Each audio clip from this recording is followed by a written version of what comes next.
Good afternoon, everybody. Welcome to this webinar on the Istanbul Convention and preventing and combating violence against women and girls with disability. It is organized by the European Disability Forum. Thank you very much for attending this webinar. We hope that everybody is well this afternoon. I'm Marine Uldry, I'm EDF Human Rights Officer, and before we begin today, I'm going to give you some logistical information and housekeeping rules for how this webinar will work. So all participants have been muted and EDF control permission to unmute. So don't worry if you are trying to unmute yourself but couldn't. In case you face any technical issue, you can write to my colleague Raquel through the chat box. The chat box should be located on the right of your screen.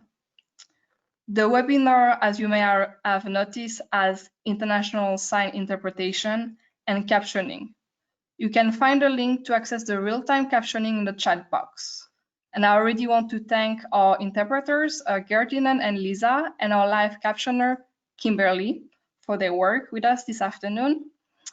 The webinar will be recorded and is recorded and will be publicly available on EDF website. Useful documents, including the slides of the speakers, can be downloaded in the handout box, which is also located on the right of your screen. You also have the link to access the agenda of the webinar in the chat box. Regarding the question and answer part, please use the question box to indicate that you would like to take the floor, and please try to specify your name, your country, and your organization if you are attending as a representative. For person using sign language, please indicate that you will need sign language interpretation, and we will activate your webcam when you want to ask a question. If you cannot ask a question orally, you can send them to us at this email address, askedf2020@gmail.com. So it's askedf2020@gmail.com. So now I will give the floor to Anna Pelez, our moderator for today. I know that Anna had some technical issue, so let's see if it works.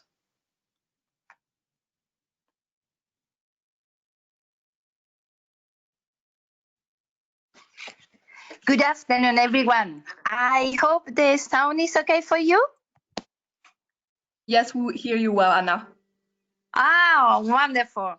Very welcome all of you to this webinar organized by EDF in relation with the Istanbul Convention, a key instrument, really key instrument to protect women and girls with disabilities against all kinds of violence, especially domestic violence. So we are really very thank you for the assistance to this webinar.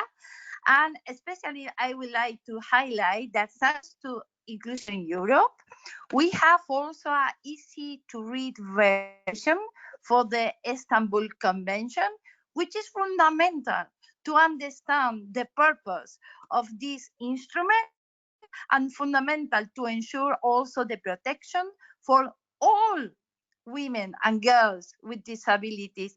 It doesn't matter which kind of disabilities they have, but they have to be aware and were also considered to be protected using also this instrument. We are more than happy and more than honored to receive today a very important participants in this program. We are going to address three main issues. The first is how and why the Istanbul Convention is important for women and girls with disabilities. This is fundamental. The second, the role of the GREVIO mechanism to the follow-up, to the monitoring the Istanbul Convention. And the third issue for today is to share good practices. Sharing good practices is also the best way to learn. And in this case, we'll have the experience for 3 different countries in Europe, Italy, France, and Spain, to know a little better how to report about the situation of women and girls with disabilities. So, and for every part of the station, we have also, of course, the intervention of all the participants. They can ask for the floor. They can also send to us questions, comments through the chat, but also through the email. If any of you have problem for communication, I have some problems using technology, sorry about that, but perhaps also other person has also this kind of problem.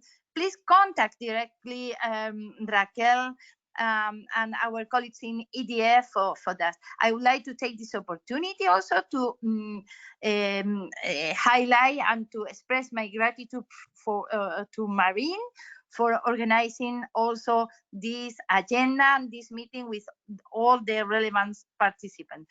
So, in first, I would like to pass the floor to a very significant person here, she is director for the Secretariat of the Istanbul Convention monitoring mechanism. She is Miss Christina Olsen, and she is going to tell us why it's so important, the Istanbul Convention for the disability movement. Christina, please, you have the floor.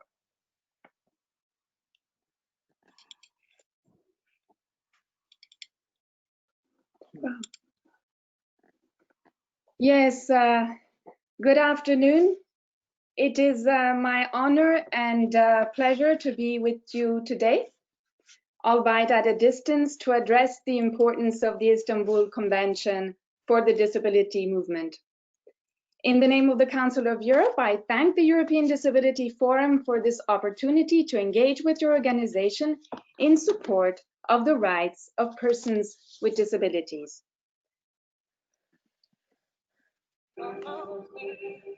I will now launch my presentation. Just one moment.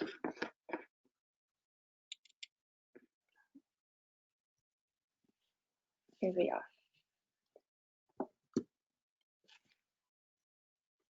To begin, I would like to introduce the Istanbul Convention to you. I will start by devoting a few words to answering the questions: what is the nature and impact of the convention? What does it represent for women in general?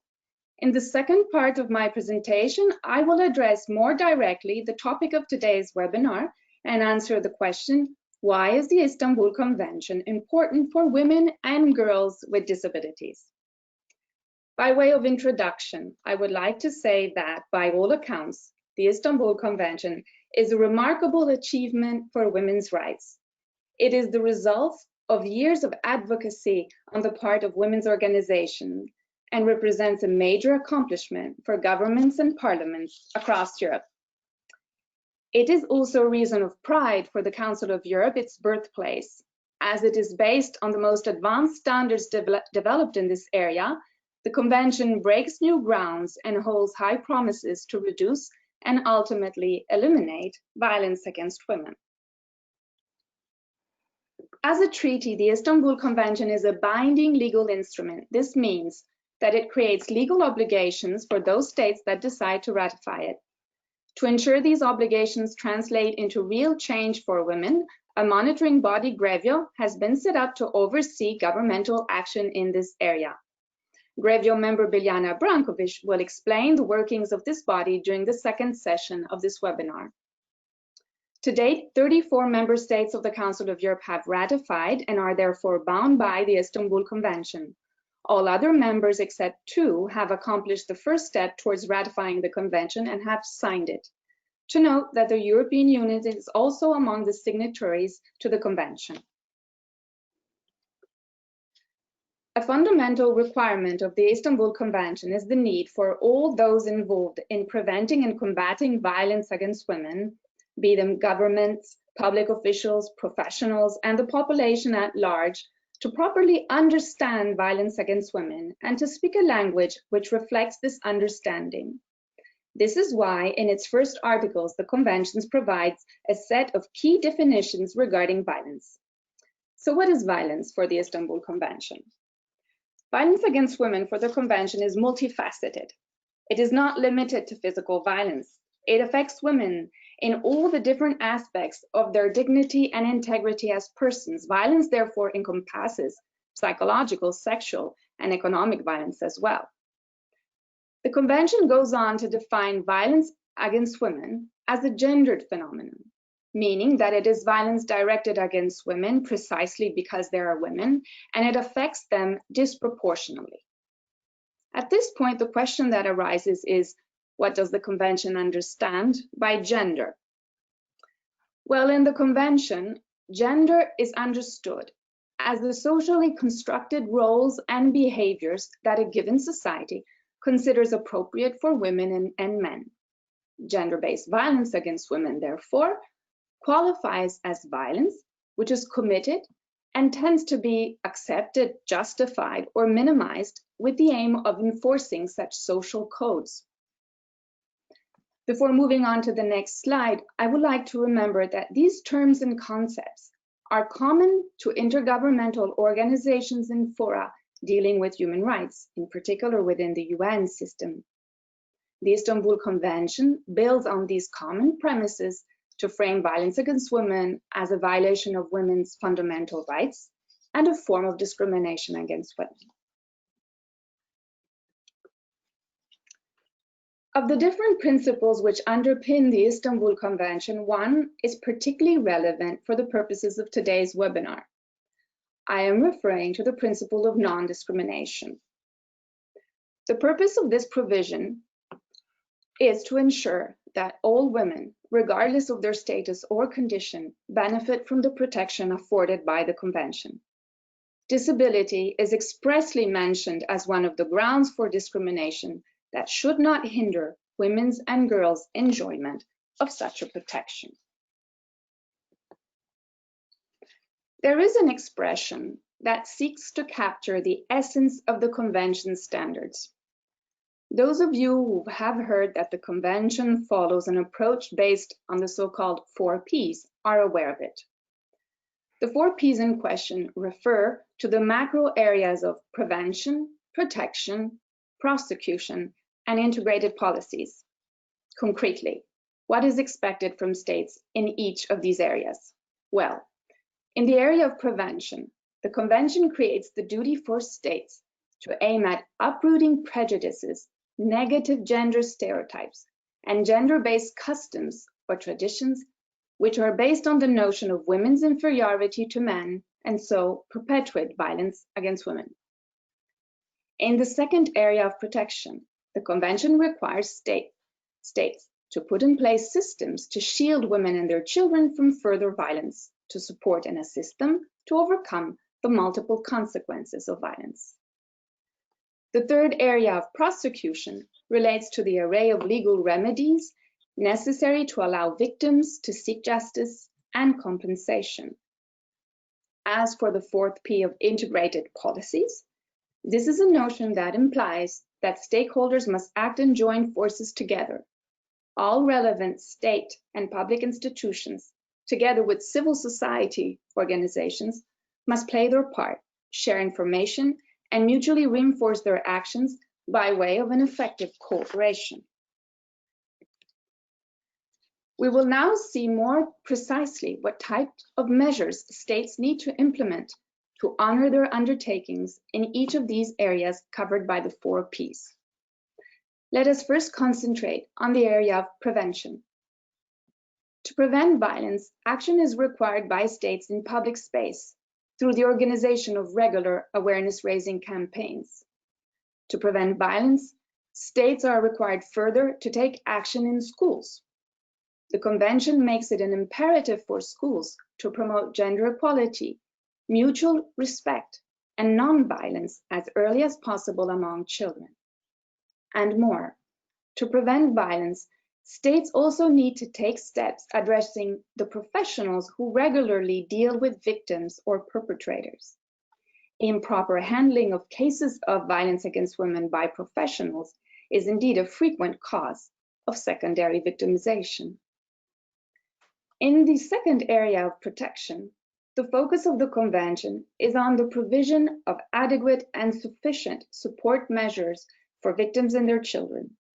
Essential requirements for services are that they are grounded on a gendered understanding of violence, focus on human rights, aim at the empowerment of victims, and that they address, this is very important, the specific needs of vulnerable persons. We shall now address the main standards on prosecution and integrated policies. In the first of these areas, the Convention contains a catalog of forms of violence which states are required to sanction under criminal law. These relate notably to psychological violence, stalking, physical violence, sexual violence, including rape, and forced marriage. Civil remedies must also be available for victims to seek compensation for damages. In addition, measures must be in place so that custody and visitation rights are determined without ignoring the damaging effects and risks of violence on child witnesses. The Convention further sets out stringent requirements to ensure that criminal laws are properly enforced.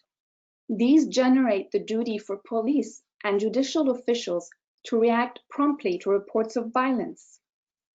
Last but certainly not least, in relation to the need for integrated policies, the demands placed on states are that a dedicated body must be in place to coordinate all policies, laws, and measures, and to ensure that appropriate financial and human resources are available to support the enforcement of policies, and to closely involve NGOs in this process.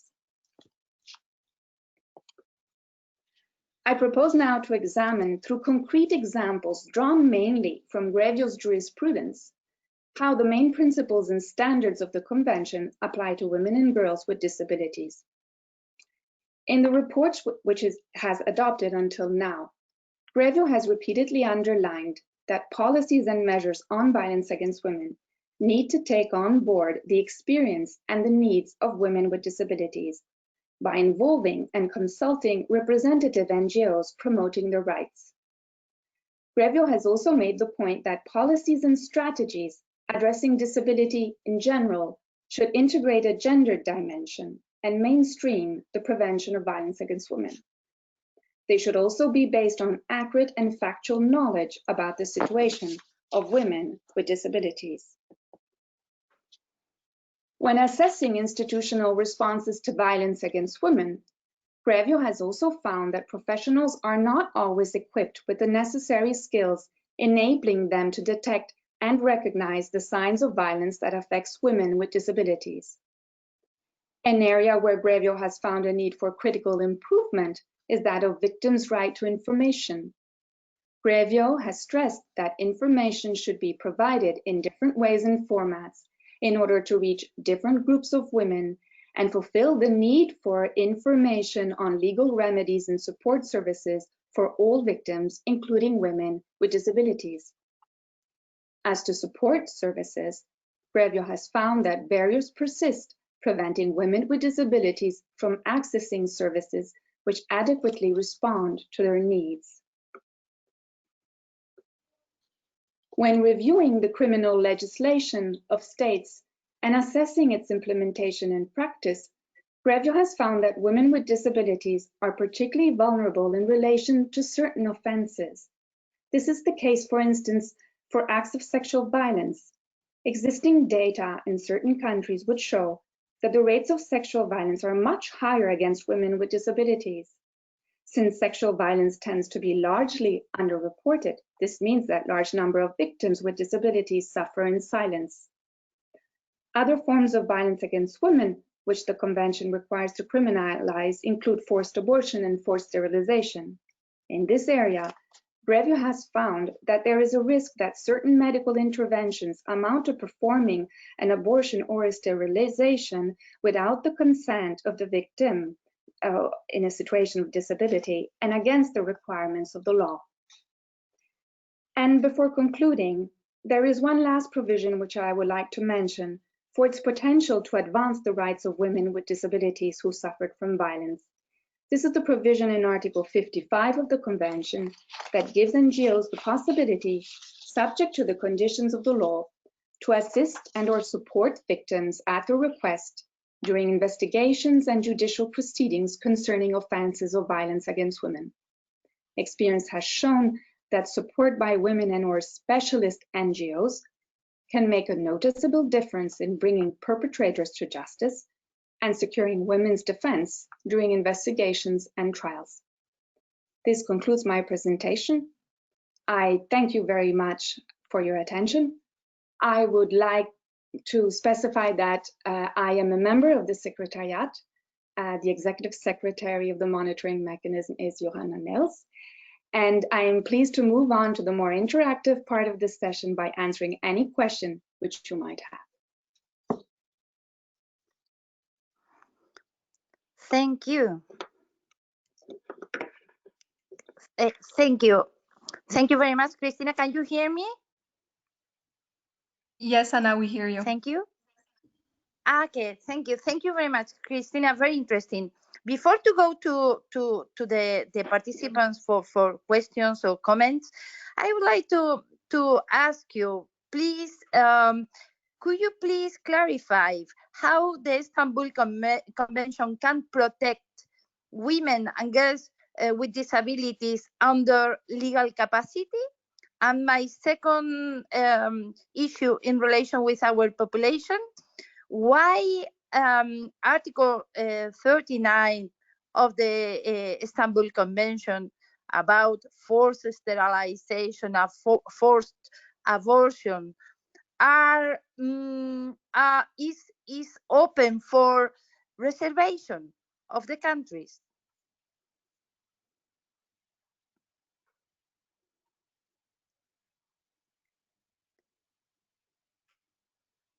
Christina, are you there? Yes. Yes, I am here. Sorry. So if I could repeat to make sure I understood properly the questions. I understand that you are asking in which way the convention can help women and girls in a situation of limited legal capacity. Under legal capacity, yes. Yes. And then you ask a question which relates to the duty under the convention to criminalize forced abortion and forced sterilization. Yes, please. Very well. Well, in relation to your first question, I would like to answer that. As I mentioned during my general presentation, not my presentation, that the condition of vulnerabilities of certain women and girls should not hinder their access to protection and support under the convention. Now, the convention does not address explicitly the situation of women and girls in this particular situation. It does mention, as I said, women with disabilities, but it does not go so far as to talk about persons whose legal capacity might be limited. So I believe in GREVIO's experience until now, this is actually an aspect which has not been addressed yet directly, but which we might want to give more attention to, because probably it is an area where the monitoring body could go and verify and check what happens in reality and how the provisions and the standards of the convention are implemented also with respect of these women.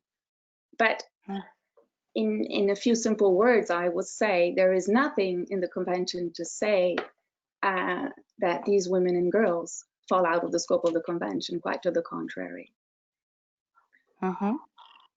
Now, in relation to the question regarding Article 39, I must say that the question is quite surprising because to date, and I hope I'm not mistaken, no state party that has ratified the convention has entered any reservation to the obligation to criminalize forced abortion and forced sterilization. And so I'm actually now checking the provision in the convention that regulates entering reservations, and I do not see that Article 39 is among them. What I see is that reservations are possible, and here pardon me for the technicalities, yes, in respect to Article 58, which concerns statute of limitation, in respect of Article 37, 38, and 39. So the way I understand this provision is, subject to any legal correction that might be made, the duty to criminalize in all circumstances forced abortion and forced sterilization stands, and no exceptions are allowed. Okay, Christina, thank you. Thank you very much for your clarification and your further information, which is really fundamental for women and girls with disabilities. We have, unfortunately, many of them under legal capacity, which is contradictory to the CRPD Article 12 and to the CEDAW Convention in relation with Article 15, and which is also, as you can imagine, very important for us. So now the floor is open for participants. Perhaps, Marine, you can tell us who is asking for the floor or who is sharing some comments in the chat. Yes, thank you, Anna. So the first person to ask a question is Linda McDonald. We can give her the floor to ask her question orally, if it's okay with her. Fine, thank you. Can you hear me? Yes, we can hear you, Linda. Can Yes. you just introduce yourself and then ask the question, please? Yeah, my name is Linda McDonald. I'm from Nova Scotia, Canada, and I'm a human rights defender for women who have been tortured by their the non-state actors, such as parents, spouses, human traffickers, buyers. And I work with women from around the world, including the EU, and have been contacted by disabled women who've been tortured. And I wanted to know how the convention applies to women who've been tortured, not abused, but tortured, such as electric shocking, caging, water torture, the same as state torture acts, only in the private sphere, how the convention would protect those women legally. Thank you. Thank you very much, Linda. Perhaps we can take more floors, 3 more, and then it's easier to answer. Marine? Okay, so the second question is from Naomi Mabita.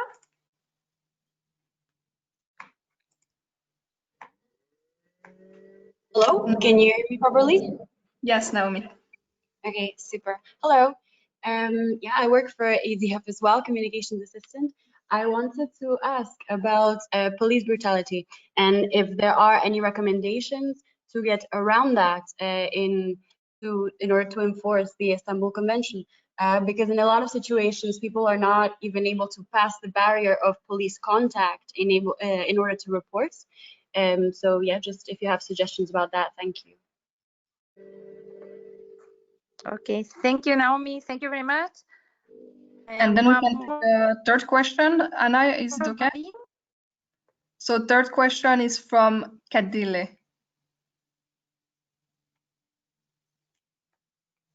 Deeley, I think you can ask your question.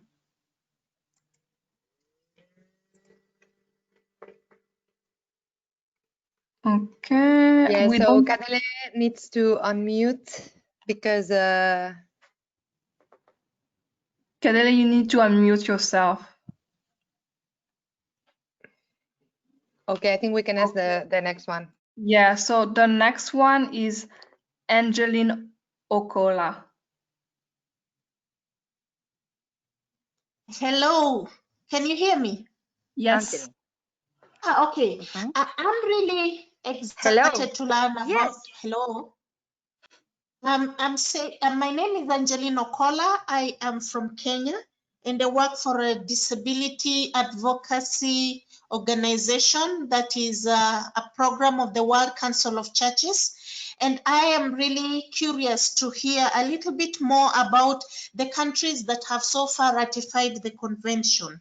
What have been their view regarding the issue of institutionalization of people with intellectual impairment?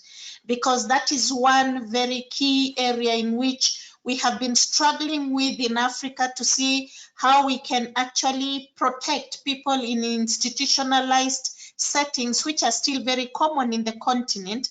But that is something that is very sensitive, and we have not been able to really get to a situation whereby we agree that there should be any law that is specifically to the women who have been in institutional setups, especially for the psychosocial disabilities. Thank you.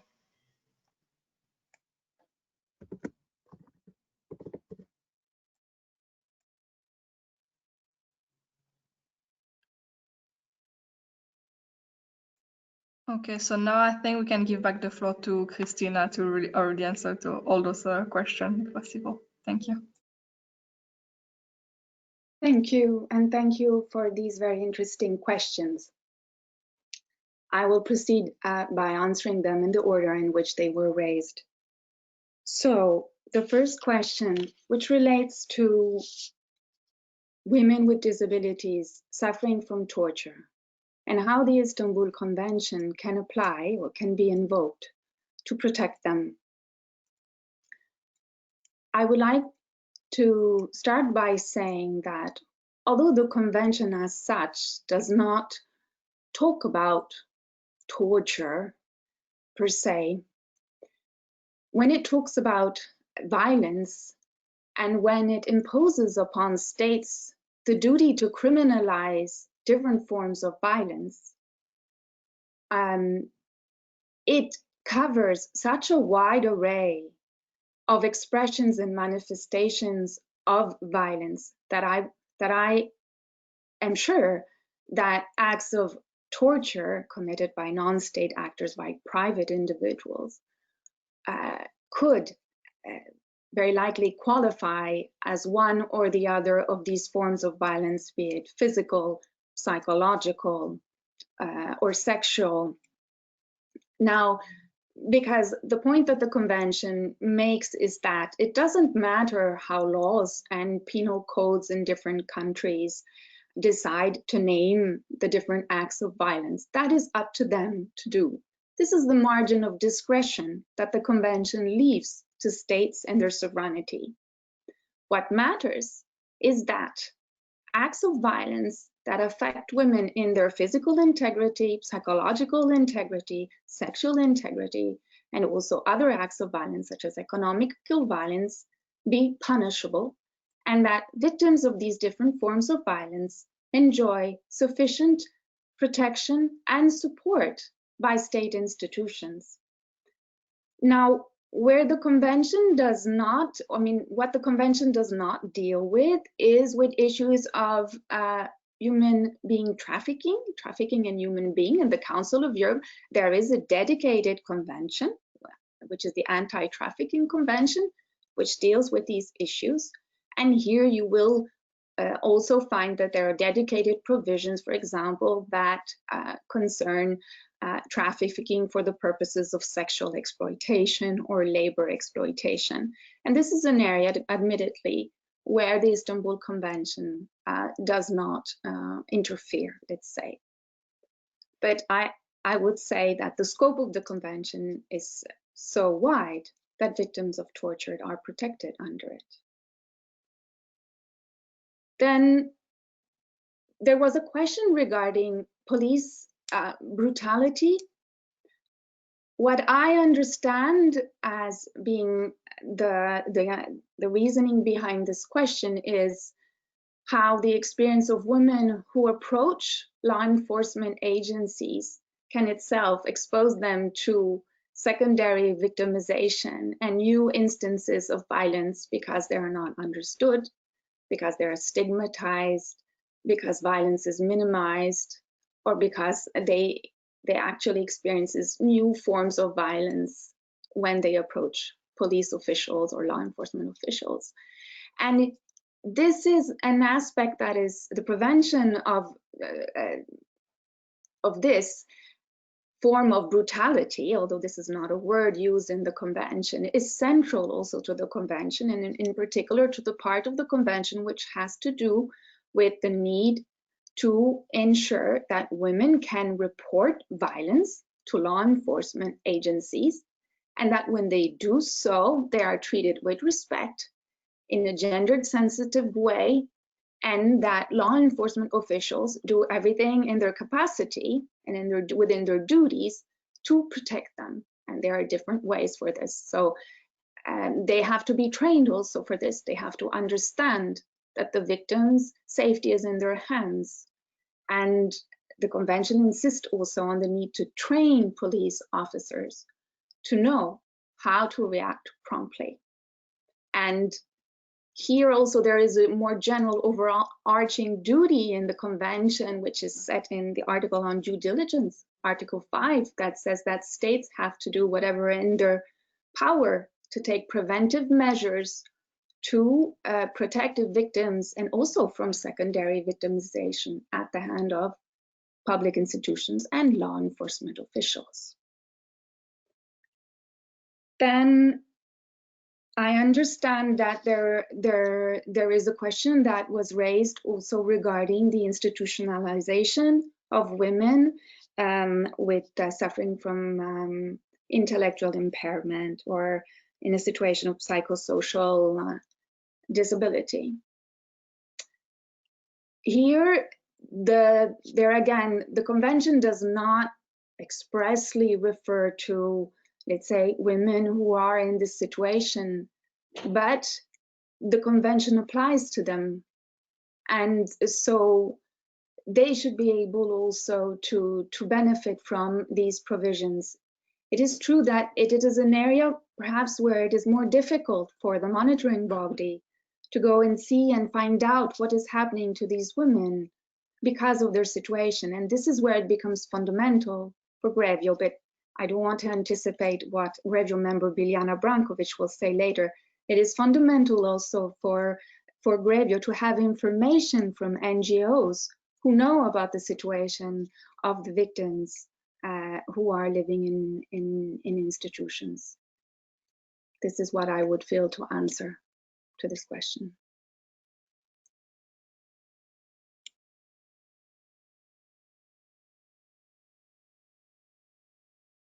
Thank you very much, Christina. Anna, are you still there? Can you hear us? I know that there was some issue in terms of access of Anna, who's our moderator. Can you hear me, Marin? Yes, now we hear you. Okay, thank you. No, I just I would like to express also our gratitude to Christina for all these thoughts and the answers of the question.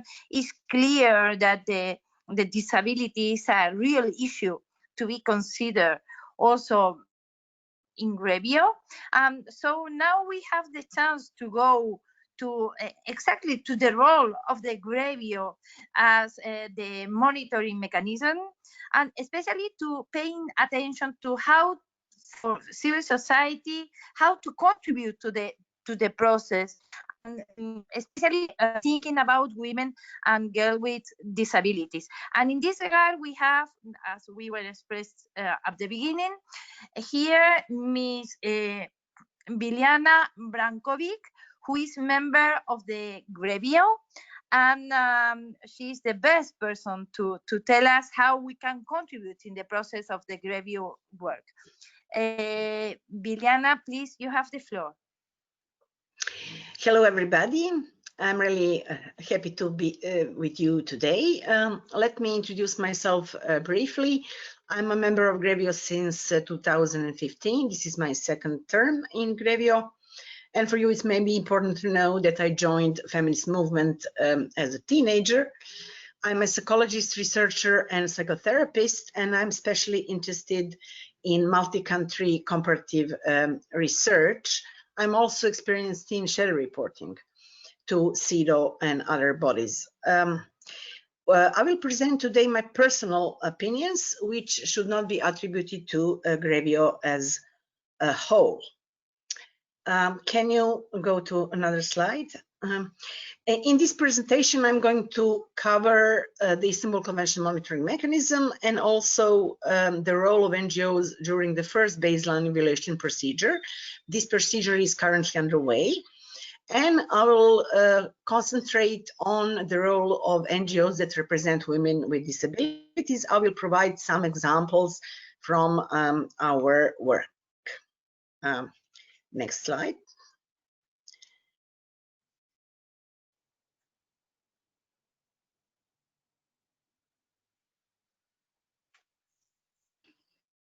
Seems there is a problem with the connection. Biljana, can you still hear us?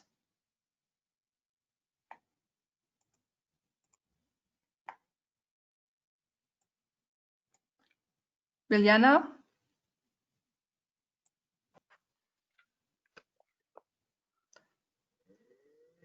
I will ask Raquel if you can check with Biljana. No, Biljana is offline. She lost the connection on her side, so she needs to come back again. Okay. So we'll wait 30 seconds, 1 minute to see if she can reconnect.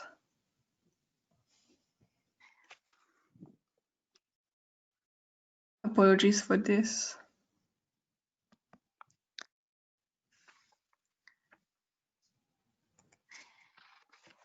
Can I say something, Marine? Yes, of course, Anna.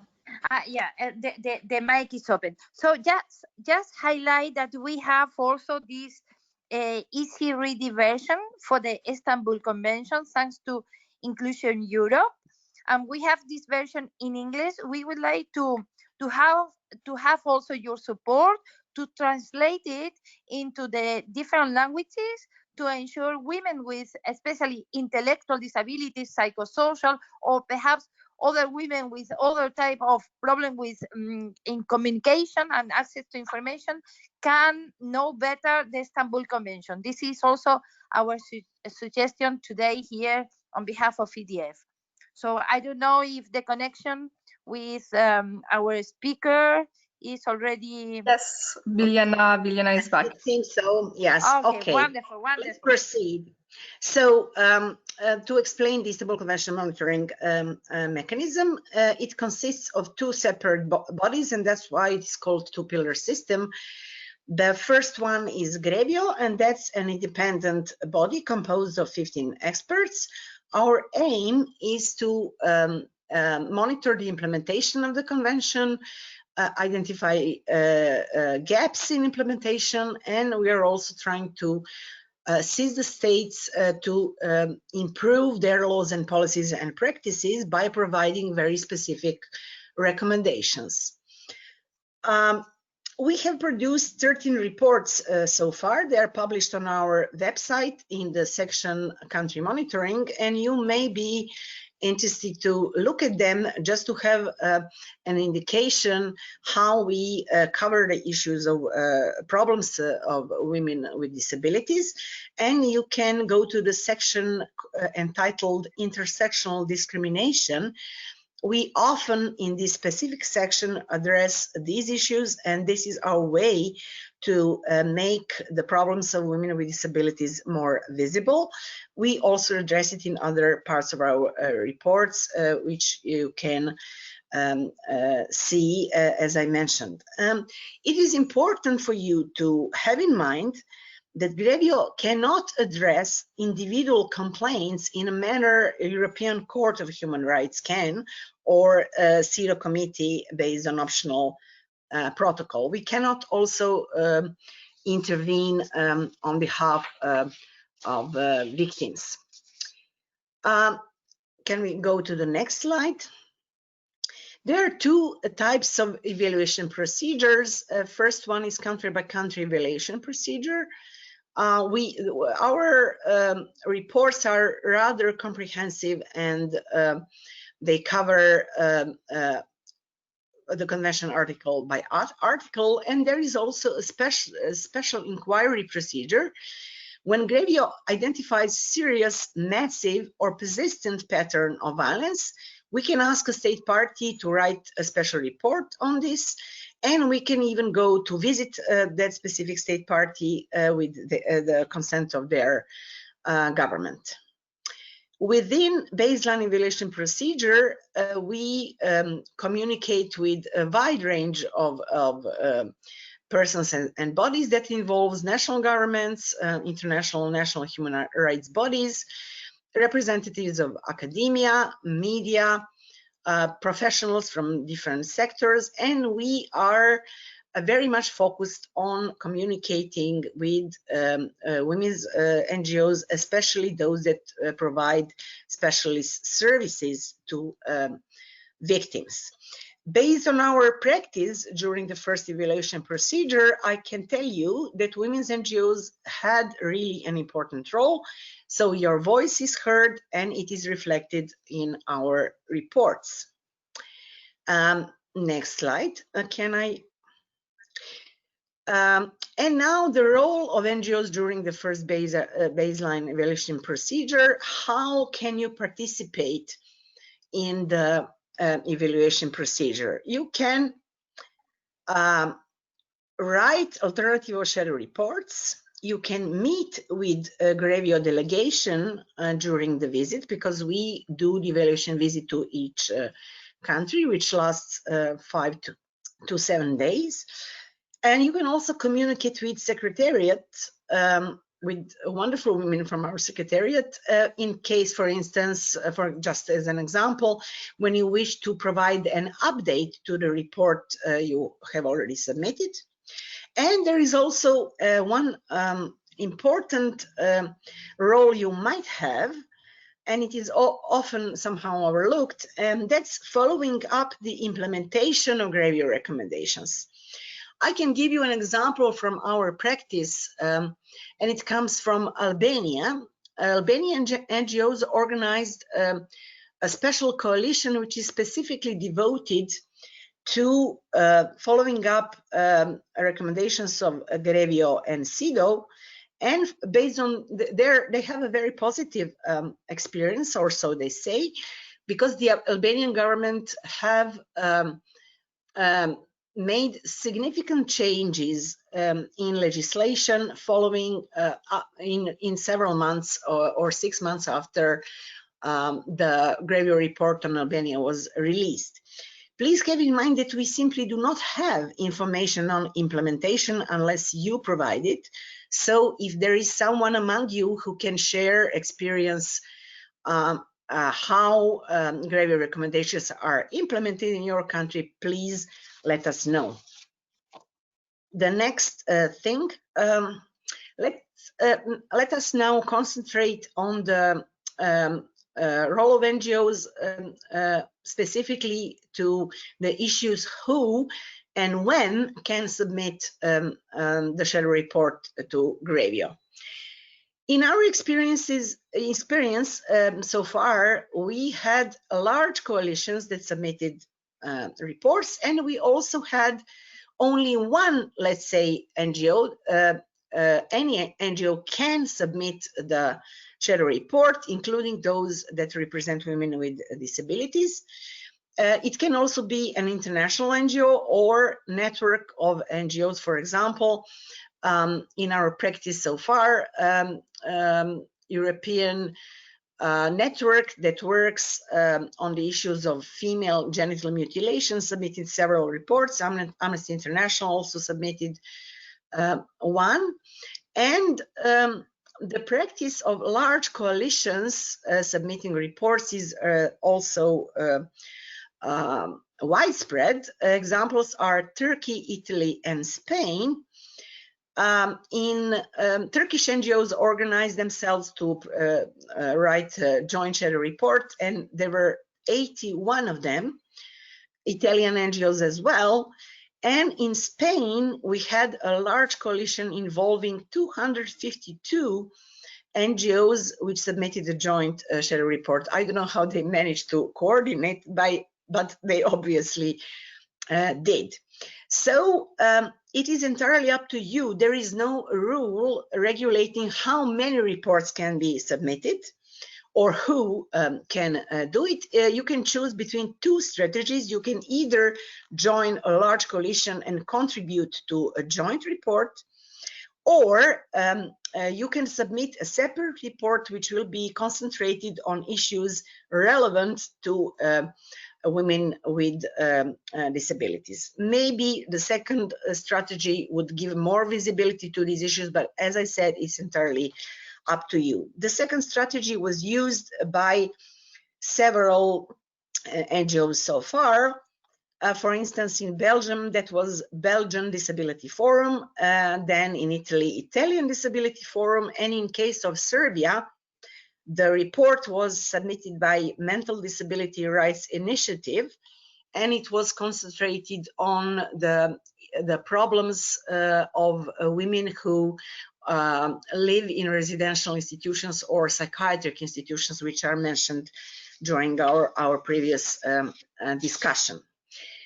With respect to timing, so when you can submit the report, you can consult with our secretariat when is a proper time to submit a report. But in my view, in my experience, I can tell you that for us, it's the most useful if shadow report or shadow reports are submitted approximately at the same time as the state report, because then we are in a phase of preparing for the evaluation visit to the country, and then at that stage your report can be very useful. I prepared other examples and suggestions regarding to structure and other issues, but trying to respect the time frame, I will just provide you with several examples from our practice, what other NGOs that work on the issues of women with disabilities highlighted as the most important problems of women with disabilities. For instance, in some countries, they explain to us that in the National Action Plan, the issues of women with disabilities are mentioned, but there are no specifically targeted measures that are tailored to their needs. That's a rather common problem. Then some other NGOs representing women with disabilities also highlighted the problem of access to services, especially shelters by women with disabilities. They said, for instance, that when women with disabilities approach the police or other institutions, they're faced with disbelief or they're exposed to prejudices, they're treated as uncredible, their accounts and testimonies are not taken into account and considered seriously. There is also a large problem of access to shelters, and it is often mentioned that women with disabilities who are using wheelchairs cannot go to shelters in certain countries. And also the issue of forced sterilization is also mentioned in some countries. Finally, just to explain the issue of confidentiality, which was mentioned in the previous slide, what does it mean? You can choose whether or not you want your report to be published on our website, and the same rule applies to evaluation visits. It's up to you. when you are coming to the meeting with the GREVIO delegation, you can tell us whether or not you want your organization to be named, to be listed in annex to our reports, because in our reports we list different experts and NGOs with whom we met. But if you prefer to have your contribution confidential, it will be treated as such. Just tell us. Finally, I would just like to say that I am hoping that European Disability Forum will help some of you to submit more information, including shadow reports on problems of women with disabilities. And the several next countries we are analyzing in recent period are Slovenia, Romania, and Poland. I wish you good luck, and we are looking forward to receiving more reports from you. Thank you. Biljana, thank you so much for your intervention, using especially a very simple language, which can help us a lot to better understand your message, and which is great. Thank you so much. Before go to the participants, I would like to ask you about how GREVIO consider the accessibility measures in relation with the participation of organization of women and girls with disabilities, or organization of people with disabilities. Do you consider, for example, the physical accessibility, the accessibility for communication, and for example, with sign language interpretation or subtitles, for example, for the meetings that you organize in the different countries? Of course we do. Of course we do. We take special care because our general rule is that the organization that submitted the shadow report, or the organizations that endorsed a joint shadow report prepared by someone else, can be invited to have a special meeting with us during the evaluation visit. And in organizing such meetings, the problems of accessibility, physical accessibility, are taken into account. And in previous communication, the issues of sign language or any other special requests will be taken into account. Because when we are planning a visit, we have an intensive communication with specific organizations that express their interest to meet with us. And during that communication, these issues are taken into account.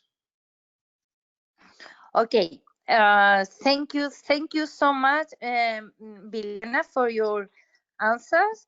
I think now we can go to our participants. Perhaps they have questions. Marin, what you can tell us about that? So the first person asking for the floor is Eleanor Lisney. So now you should be unmuted, Eleanor, to ask a question. Hello, can you hear me? Yes. Yes. Great. I'm Eleanor Lisney. I'm calling from the UK. My organization is called Sisters of Frida, which is a disabled women's collective. Now, my question is, I can see, there's all this talk about the Istanbul Convention, and I'm very happy to see this webinar. My question is, there's not a lot of knowledge or information on disabled women and the Istanbul Convention. I mean, there's a lot of publicity in the UK about the Istanbul Convention. I think it's ratified, but they don't usually mention disabled women. So, and we're working both with disabled women, so women's organizations, and disabled people's organizations. What are the resources for us to publicize it and to mark the importance of the Istanbul Convention for disabled people. Okay, Eleanor. And the whole process of writing shadow reports.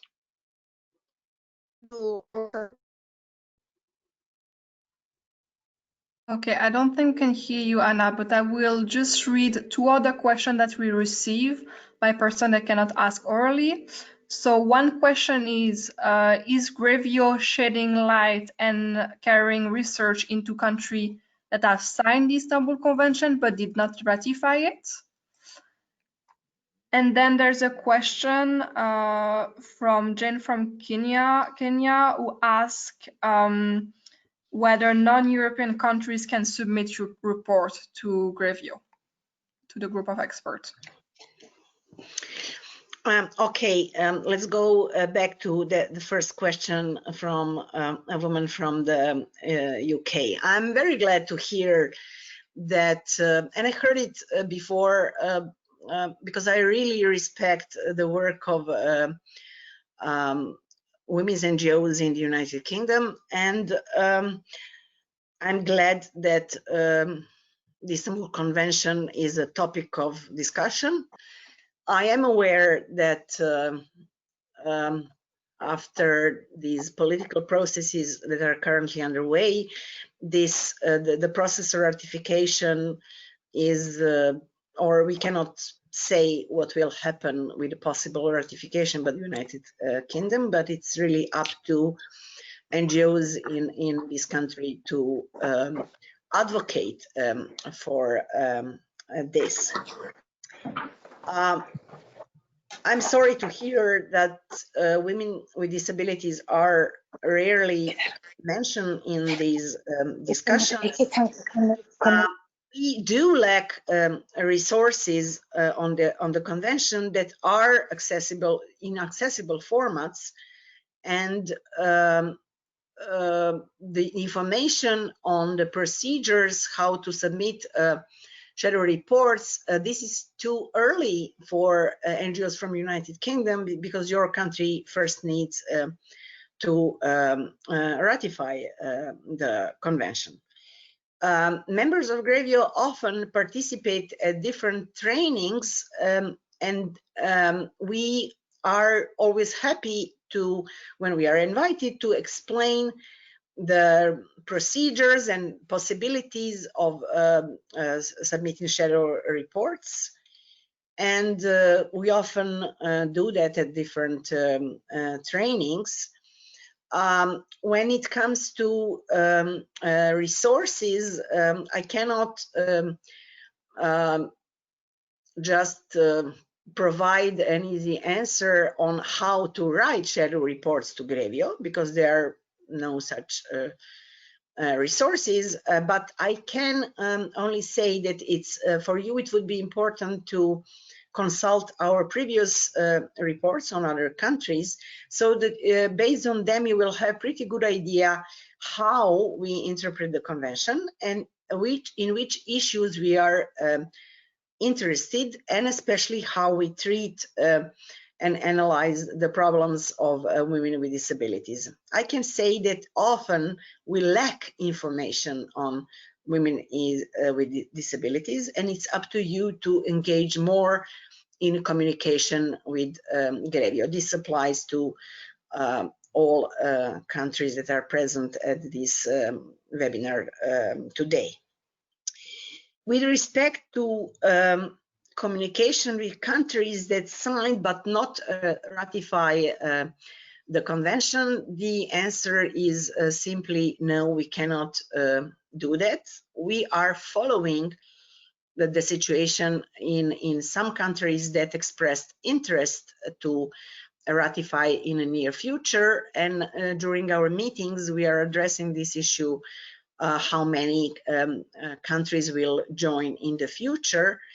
But we cannot publish any opinion or study on countries that have not ratified the convention because they are not, the provisions of the convention are not legally binding to that country, and in such a case, GREVIO has no mandate to provide an opinion.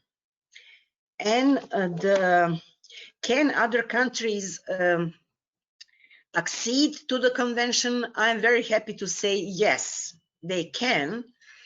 There are some developments in relation to Tunisia and some other countries. Countries that are not from Europe can accede to the convention, and so far I heard that it's possible. Of course, it is up to that specific country, but it is possible that Tunisia will ratify in, let's say, in the next 5 years. I would also add, because this question is asked by a person from Kenya, and exactly that's why I want to insist on this. Although I'm very glad that non-European countries can accede to the convention, this process should not be seen as if European standards are imposed on these countries. Africa has already Maputo Protocol, so there is a procedure which you can use, but it is also possible that some countries in not so near future might decide to ratify. We'll see.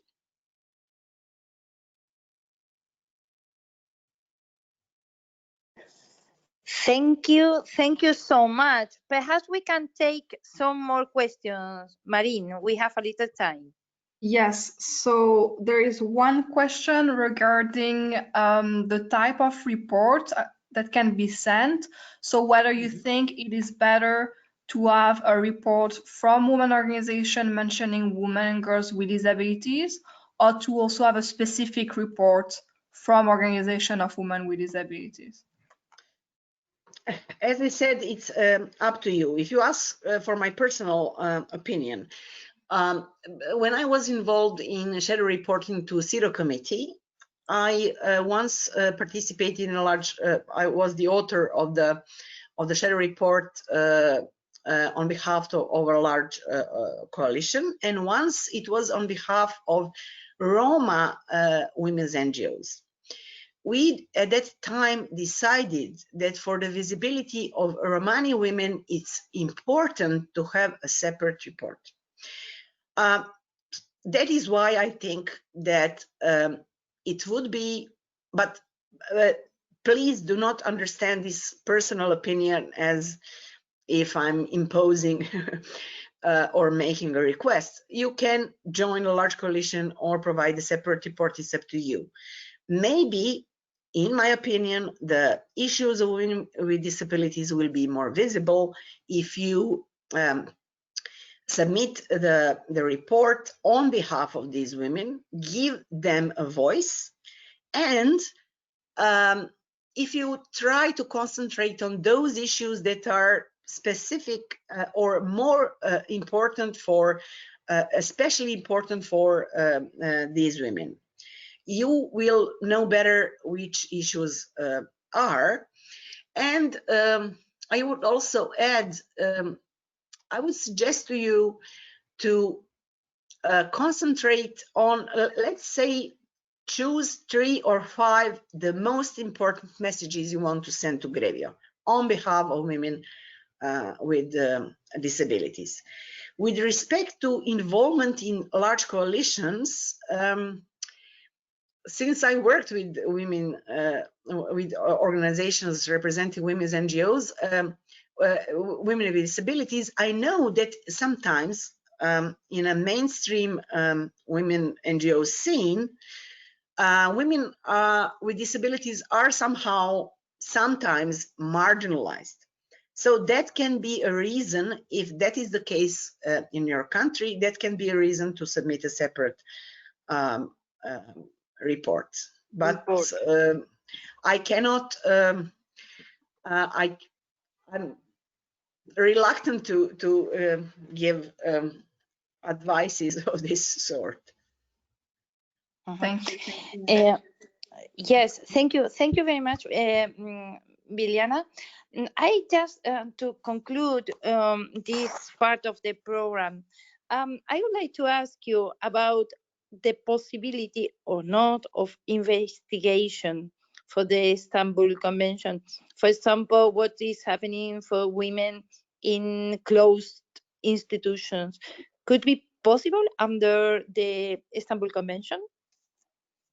Yes, that could be possible. And once it was done, it was we received one report that was specifically dedicated to this is a very, very serious and sad issue. And since you are mentioning, and this is the second or third time that this issue is mentioned, it tells me that it's relevant, and I knew it before. So if you have information on this and convincing arguments, you can introduce these topics in your reports in the future. That can be based on case studies, but maybe this is a pretentious term. You can simply give an example from your practice, a short description that comes from your practice about women who are living in such institutions, and examples of violence they are exposed to. And in this case, you have to wait until the time for consideration of your country. You cannot do through a urgent mechanism or something like that. No, you can only wait for the time when your country is reporting. And as I said, if you have an individual case, you can write a letter to us, because we do receive letters of that kind that are that contain explanation of, and sometimes these cases are heartbreaking. But this communication is confidential. We are not making it public in any manner, and we are not able to intervene in such cases. So, as I mentioned, we do not have a possibility to address individual complaints in a manner European Court of Human Rights can. So, if you are aware of such cases, you can apply to this court, of course, after you exhausted all domestic remedies, or you can contact CEDAW committee based on optional protocol. It will take a long time because they have many pending cases, but that's one route.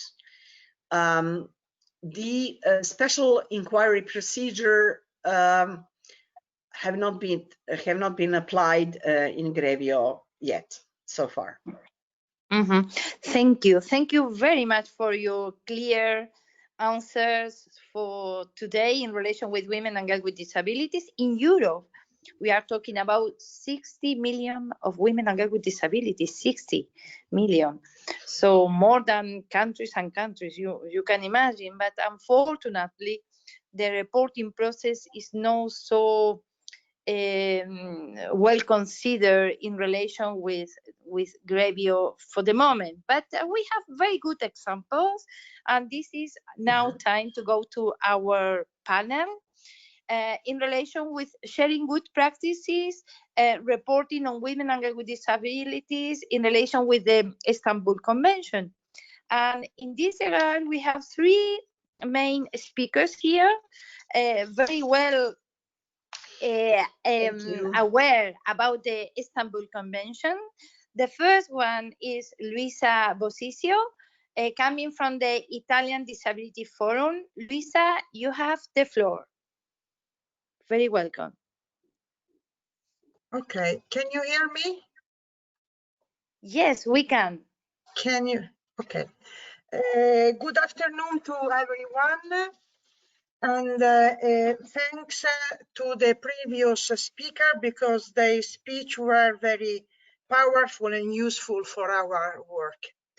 My name, I also thanks to Anne-Sophie that is managing my presentation.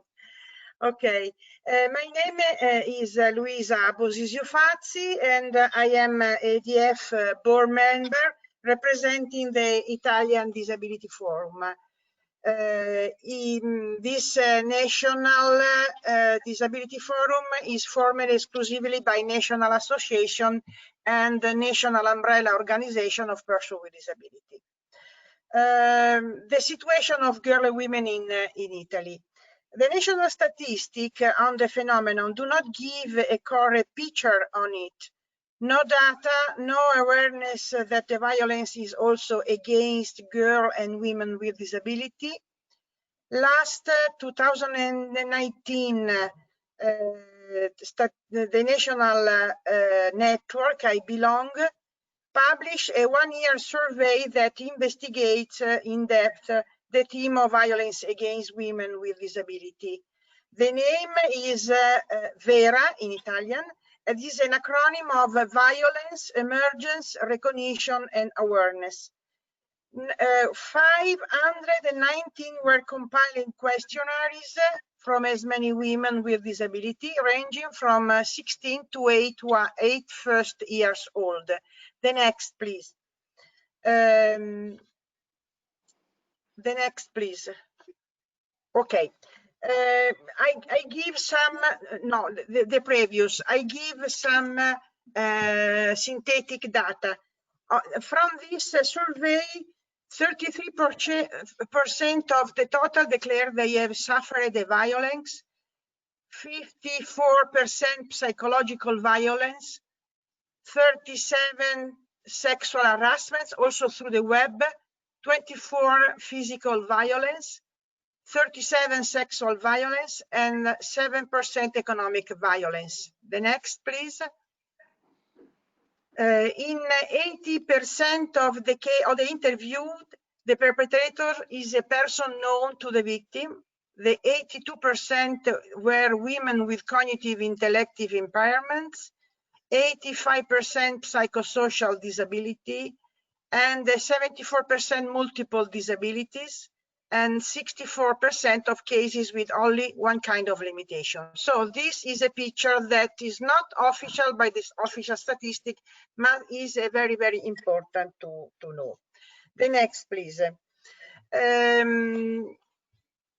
Speaking about the experience reported to GREVIO, on October 2018 was submitted the shadow report to GREVIO by the Italian Women Association, coordinated by DIRE, in Italian, Donne in Rete contro la Violenza, Women Networked Against Violence.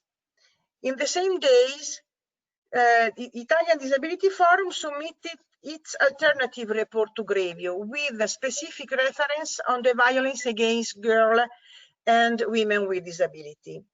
In either report, the voice of girls and women with disability was present.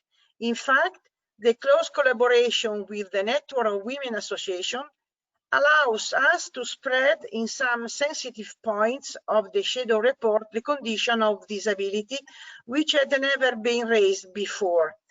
Also, in the visit to the country by GREVIO, we were present. The next, please. In specific, we arose the situation suffered by women with disability, the national situation and the criticism of the legal framework. We highlighted the CEDAW recommendation, the CRPD committee recommendation to Italy, and the report of the Special Rapporteur on Violence Against Women in Italy. and also the weakness of data on the phenomenon of violence against women with disability, the input on prevention and protection measures, and the need of training of professionals. In the Italian Disability Forum Alternative Report, we were able to explore much more deeply the condition of women with disability and the application of the Istanbul Convention in Italy. After this double-track strategy, girls and women with disability were visible in the GREVIO evaluation to Italy. The next, please. We suggest to do the same double-track strategy, a report with the Women Association Network and a specific report devoted only to girls and women with disability. In the first case, the job done with the Women Association allow us to spread the gender disability perspective in a context that usually do not take in account disability and even gender and disability. In the second case, you can concentrate and well arise the condition of severe violation suffered by women with disability. So, the GREVIO experts have the whole picture of the national context of the issue. The first outcome was the new perception of women with disability inside of the Women Association world. The most important was the protagonism. Women with disability and their associations were perceived as experts of the process and not only claiming rights. The next, please. The second, also related with the previous, was the reinforcing relationship. During all the year 2019, we were speakers in several meetings where, for the first time, the topic violence against women with disability had a specific place and attention. Now, today, the Women Association Network asks also to us to collaborate in a report on Beijing Plus 25. The next, please.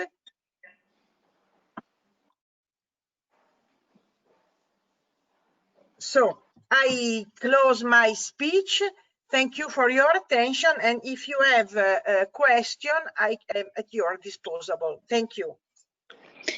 Thank you. Thank you so much, Luisa, for all this thought and experience in relation with the reporting process before of GREVIO. So now I would like to pass the floor to my colleague Isabel Caballero, representing Themonitoring Women's Foundation, to present also their experience in this regard. Isabel, are you there? Yes, Anna, can you hear me? Yes, you have the floor, please.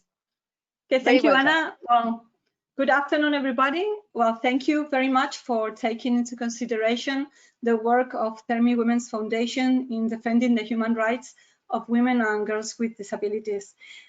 First of all, I'm going to introduce my organization. Themonitoring Women's Foundation is a Spanish non-profit organization created in 2014 by the Spanish Committee of Representatives of Persons with Disabilities, THERMI, to advocate for the full exercise of all human rights and fundamental liberties by women and girls with disabilities, a population of 2.5 million citizens.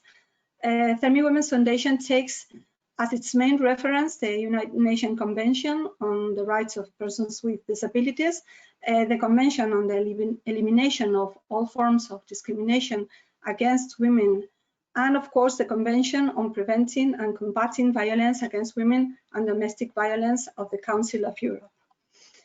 It is important to remark that Themonitoring Women's Foundation also has a council for participation of women with disabilities, which is an instrument to give a direct voice to all women and girls with disabilities in Spain through the representative organizations, both of organization of people with disabilities and a specific organization of women with disabilities.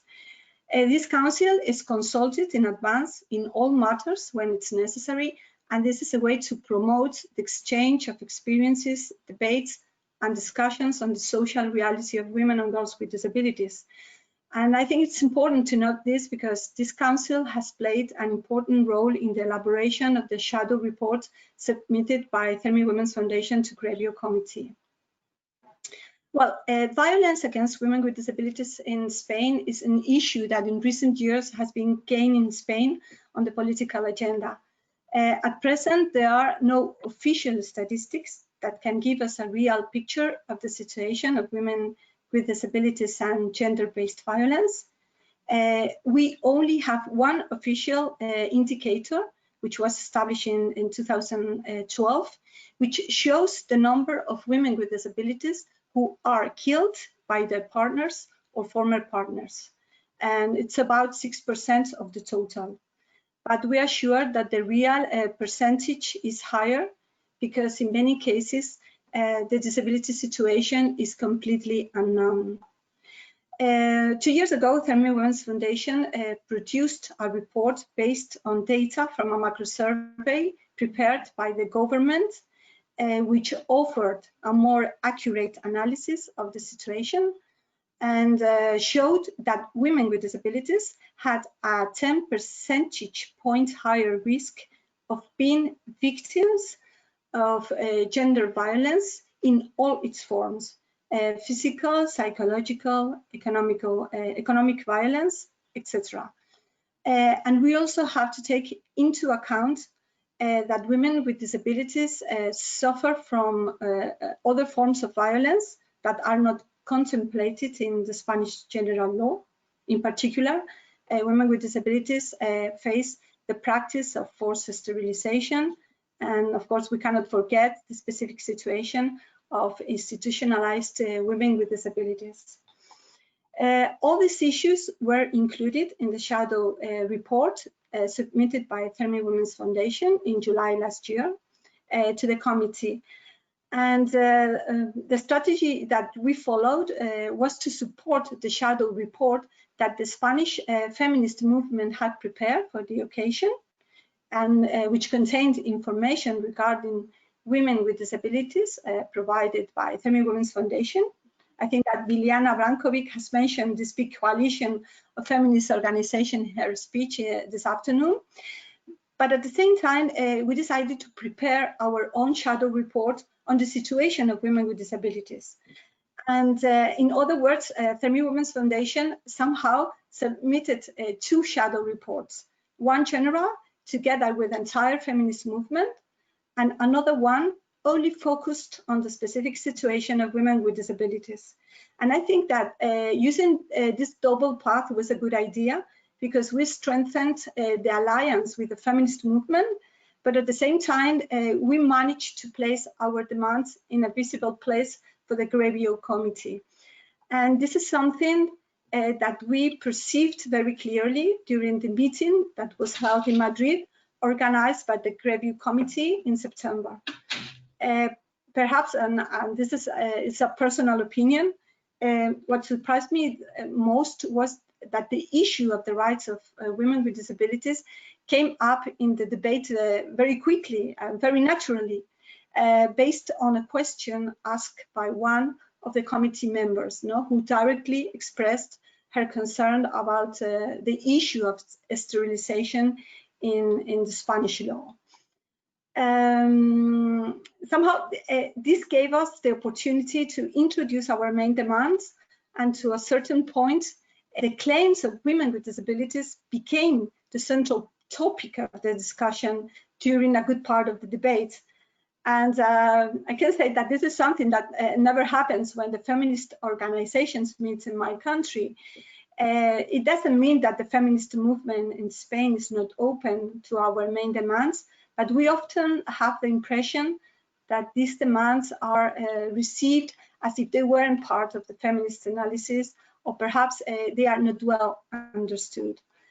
That's why we really celebrate that the committee gave voice to all women, inviting large and small organizations to this meeting in Madrid, because this enriched the analysis.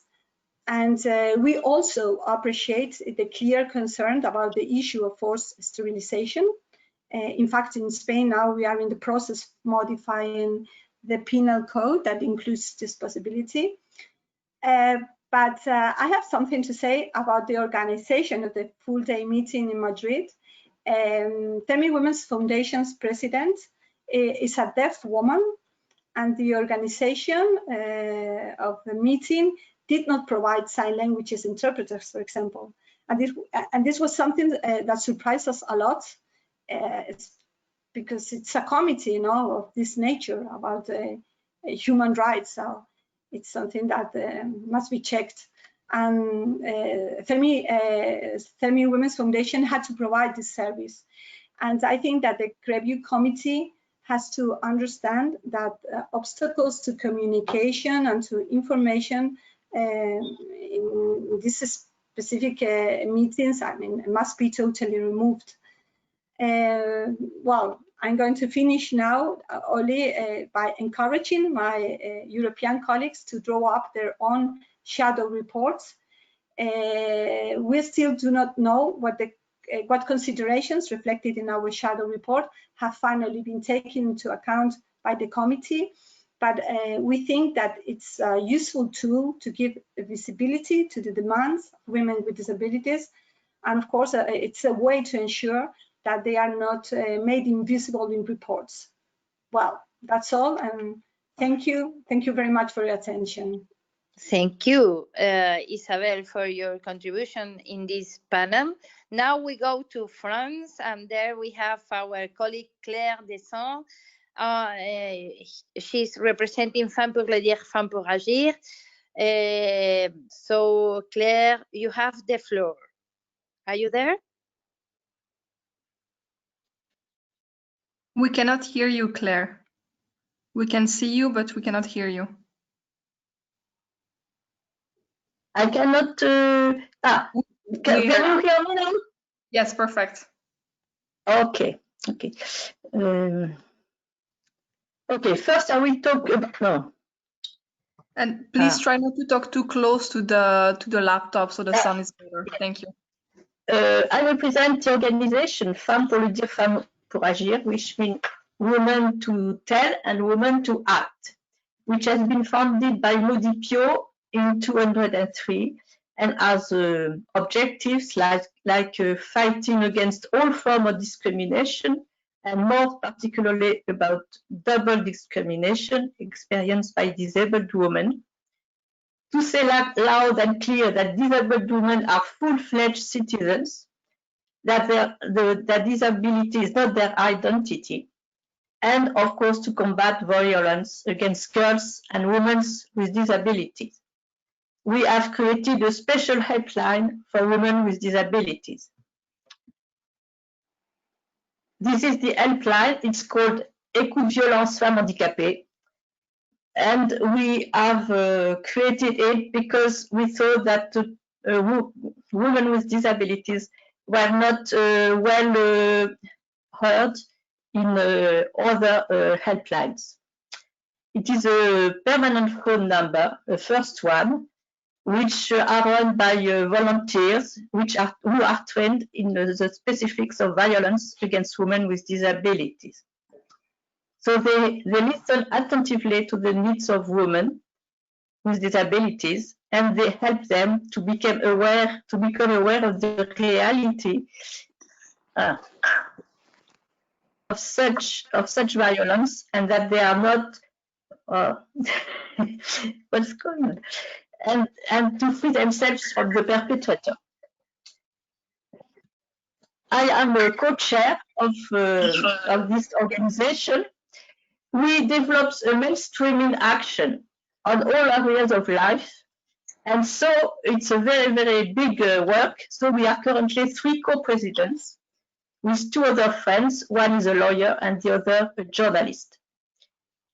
We have taken over all the work done by Modipio, who unfortunately passed away at the end of 2017.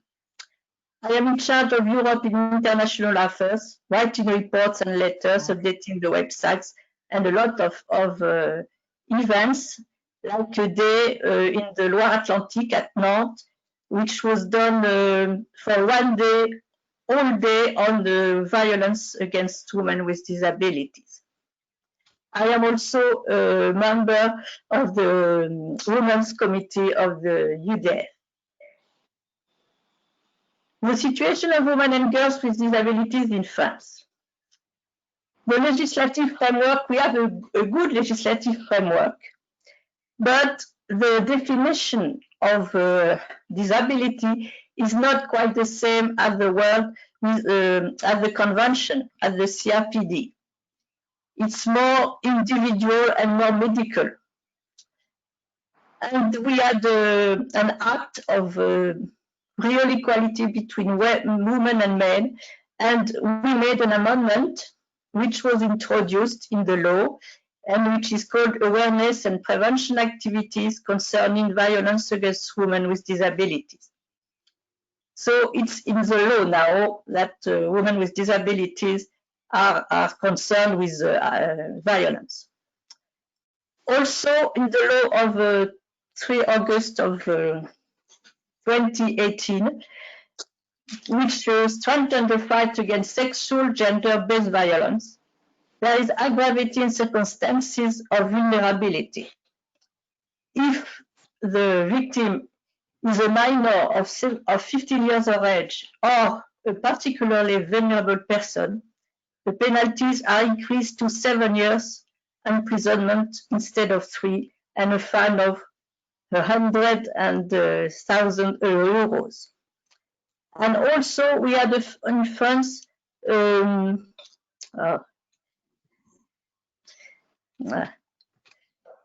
have a plan, a 5th plan against violence, which says that it must combat violence against disabled women. So it's included in the legislative framework, but in society it's not at all very much applied. I'll just say 4 points of violence by society. Invisibility. There is a lack of gender mainstreaming in disability policies and a lack of a cross-cutting approach to disability in gender equality policies. A lack of statistical data, no cross-cutting studies on gender and disability. Inaccessibility of necessary services for women, as women's rights information services, medical offices, justice offices, and all kinds of offices. Women with disabilities are not consulted for decisions. The decisions are taken by others. They have a difficult access to a professional career, responsibilities, and decision-making position. And there is a general denial of their gender identity, no choice of contraception, poor sexual education, and dissuasion to be a mother. Now there is also a multiplicity of violence every day. Verbal abuse, psychological and economic violence by family most of the time, domestic violence, abuse in institutions, medical violence, harassment and violence at work, loss of autonomy, disability as a consequence of violence, failure to be listened to when they complain. So the association has made a film which is called Violence of Silence, which is available on our site and which we use for trainings. In case of violence, we think that women with disabilities are poorly informed of their rights and recourses.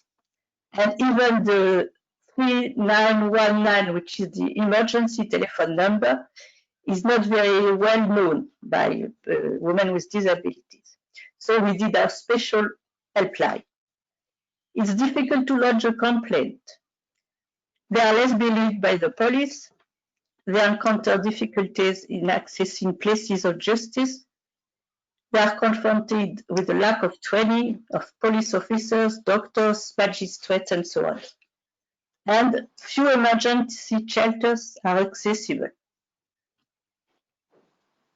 So our actions of FDFR is the outline, listening to violence for disabled women, talking group, support for reconstruction with a lot of workshops, staff training, awareness raising of institutions. We go to ministries, to institutions, to the human rights defender, also departmental observatories of violence. We have got a film, and we have a site dedicated especially to listening to violence. And just this month, we did an escape game on discrimination with a focus on violence against women with disabilities. This is for young people mostly. And we have had with the government what is called the Grenelle of Fight Against Intrafamily Violence. The Grenelle adopted a cross-cutting approach to women with disabilities. And for the first time, in addition to a specific group concerning women with disabilities, there was a representative of the group in each of the 11 other groups. So there are 3 specific measures adopted: deploy a resource center in each region to support women with disabilities in their intimate and sexual lives and their parenthood. So the disability group drafted the specifications. Another measure is remind all institutions and medical and social services of the need to respect privacy and sexual and reproductive lives for accompanied women. And we are actually drafting the circular. And we will launch an online certification training course to massively improve the skills of the various professionals who work in medical and social institutions and services. And in addition, there was one measure in education, one for police officers to listen more to victims, and one to inform them, a better information for women with disabilities. And in January, the Senate took a resolution to denounce and act against violence against women with disabilities. So now we think that the issue of women and girls with disabilities is coming in the political institutions in France. Now I will say more about my previous review experience. We did the choice to be with a large coalition. The coalition is the CLE. The CLE is the French coordination for the European Women's Lobby. So the European Women's Lobby made the alternative report, but we were asked to make the writing for the Article 6 and also for the rest of the report. So we thought it was a good opportunity to be in the shadow report, and it's coherent with our mainstreaming approach. So it notes that we noted in the report submitted to the GREVIO committee before that the issue of violence experienced by women with disabilities was very little mentioned. So we thought it was almost invisible. And in the other shadow reports from France, even the League for Human Rights, no mention of disability at all. So there was only one report, which was done by Equipop, which mentioned our organization. So the report, the French report, the government report, did not speak about disability. Only 3 times it was mentioned as the criteria in the 5th plan against violence and as one of the criteria in the law of September 28. And also, he said it would be in a communication campaign. There was an example of a man who said he took advantage of his cousin's mental disability to abuse her. This is aggravation, is liable to 20 years imprisonment. So that was in the sentence in the communication campaign. So now the GREVIO committee asked to France, after having read the report, a question about support services, shelters, and supports for victims of sexual violence, how they were intended for women and women with disabilities. And the French report replied that existing information systems do not allow to have such data. So now you know the French report made almost nothing about disability. So, and our organization was also invited to participate in a roundtable on October 2018 in the ground by the GREVIO committee, which wanted to hear the voice of civil society in France. So we were a lot of feminist associations which came for this audience. I found this approach of listening to feminist associations involved in violence against women very positive. And thus, MDFR had the opportunity to make women with disabilities visible. There was also an association of autistic women which was also represented. So, to the question asked by the GREVIO committee, how civil society is involved, the associations, all of them regretted the lack of coordination of the government with the associations. With regard to funding, the answers deplored the fragmentation of funding. Some depends on the states, other on the department, some from business, from companies, and so there is a lack of sustainability and long-term vision in financing. Prevention, finance.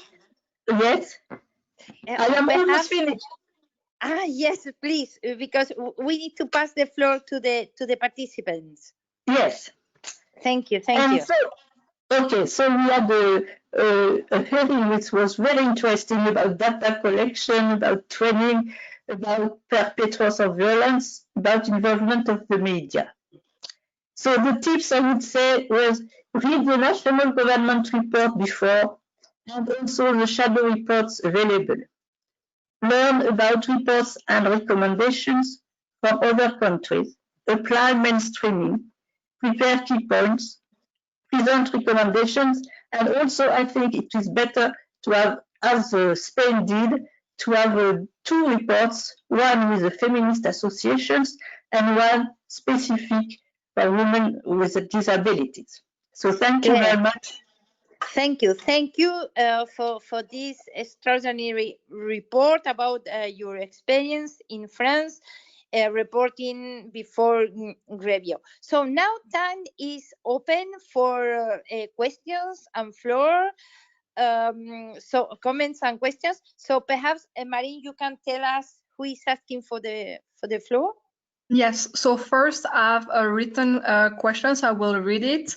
It's for Isabel, and the person would like to know whether she can comment on the value of reporting mechanism to raise issue of violence against widows and also older women with disabilities. She says, should those of us working in the issue be using the reporting process more consistently? Okay, this is one question. Perhaps you can take different and we can take advantage for the time. A request for the floor from Bahar Turan, who has several questions. So Bahar, if you want to ask your question. You should be on mute now.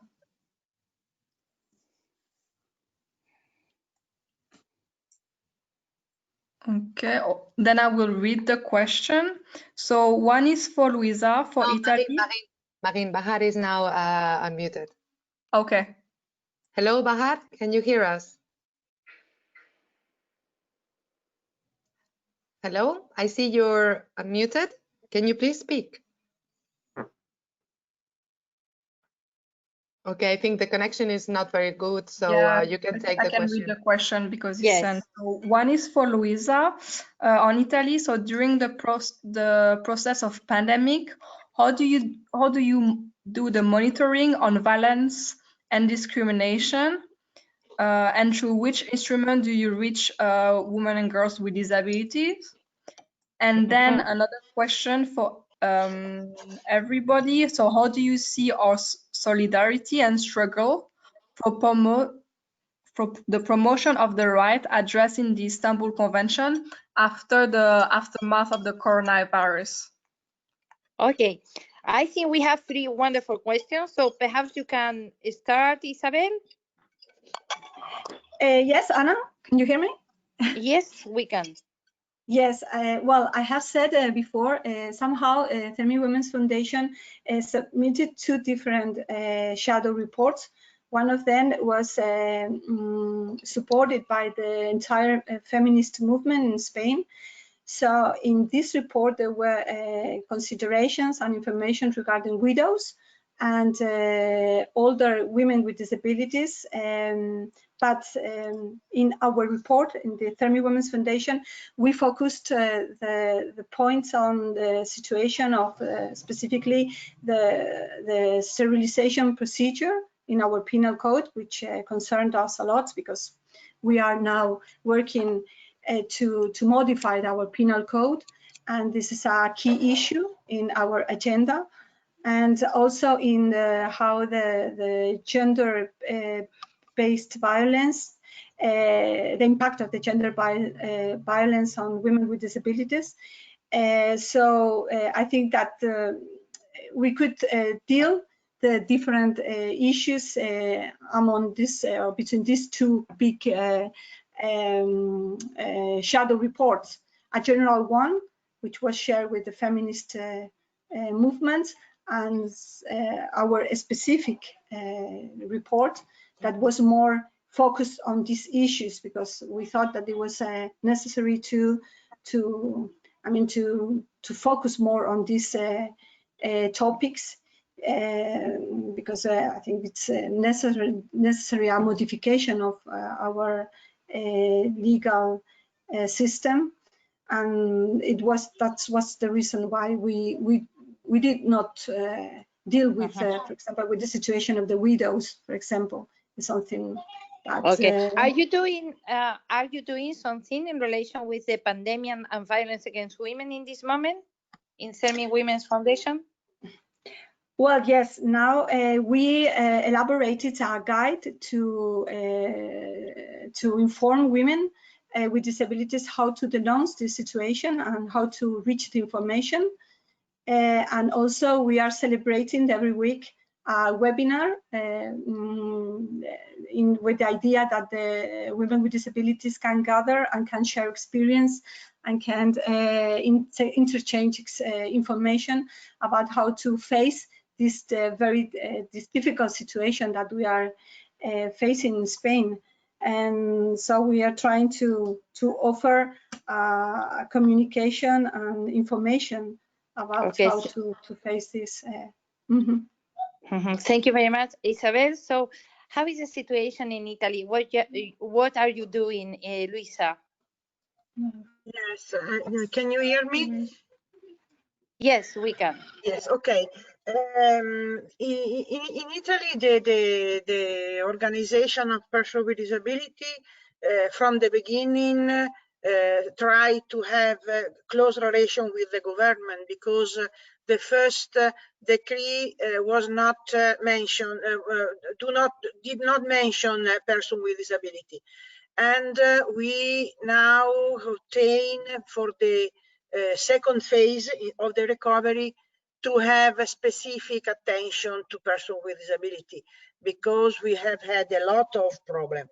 About women and girls with disability, in the emergency, we have the same problem of the old person with disability.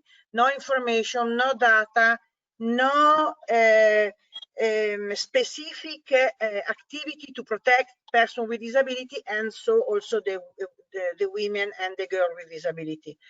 When we finished all the emergency phase, we want to make a specific report, one to GREVIO, as I said before, Mrs.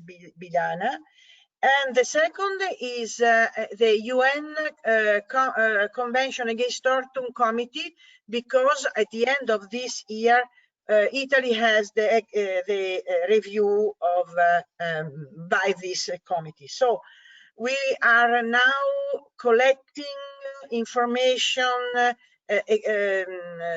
account from women and girls with disability. From now, we have no perfect picture of the situation of women and girls with disability. Thank you, Lisa. Perhaps Claire, having this experience with this specific service for telephone, for consultation of women who are victims of violence, having a disability. How is the situation in your country, Claire, in France, in relation with women with disabilities and during the pandemic? During the pandemic, we saw that in France, persons with disabilities were not at all mentioned. It was only after a time for all people. But we did not have more phone calls at our number. So we don't know why we did not have more calls. And another problem is that persons with disabilities are sometimes not taken in hospitals when they are full. And sometimes they say, well, we cannot take these people, just be with them until the end. So we think that is a very grave problem. But we hope to have data, we ask to have data on people with disabilities and women, specifically women and girls with disabilities, to know what happened in institutions, because we don't know anything about it. And people with disabilities are very invisible. And so we are wanting to have some explanations. No, thank you very much, all of you, for these wonderful contributions today for this webinar.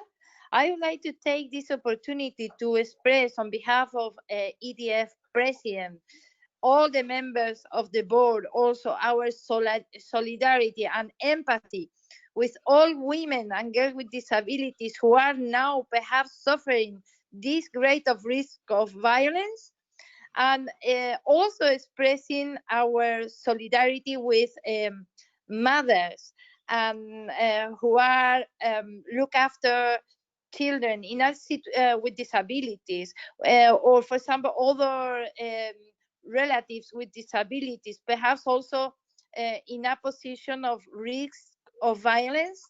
Yes, which is also very important to take into consideration. I would like also to thank Marine, Anne-Sophie, Raquel for supporting us for this wonderful webinar. And we want to offer a second one, perhaps by the end of the year, around November, in relation with this important topic, which is violence against women and girls with disabilities. I don't know if, Marine, do you have any comment or any other issue before closing the webinar? Thank you very much, Anna. I just wanted to mention from EDF Secretariat that EDF is also strongly advocating for the ratification of the Istanbul Convention by the European Union and by a country that did not ratify the convention yet. In the handout, you can also find a template letter that we drafted for you to use at national level. So if your country didn't ratify the convention, you can use this letter and send it to your minister to advocate for ratification. We also work very closely with the European Coalition to End Violence Against Women, and it's something that we'll continue to do. So never hesitate to reach out to us. And of course, we'll provide more information in due time about our next webinar on violence against women and girls with disabilities. And this webinar will also, the recording of this webinar will be available soon on EDF website. Okay, so with all this information, we stop here. Thank you, all of you, for your presence, and especially for the speakers to be with us today. Take care and stay safe at home.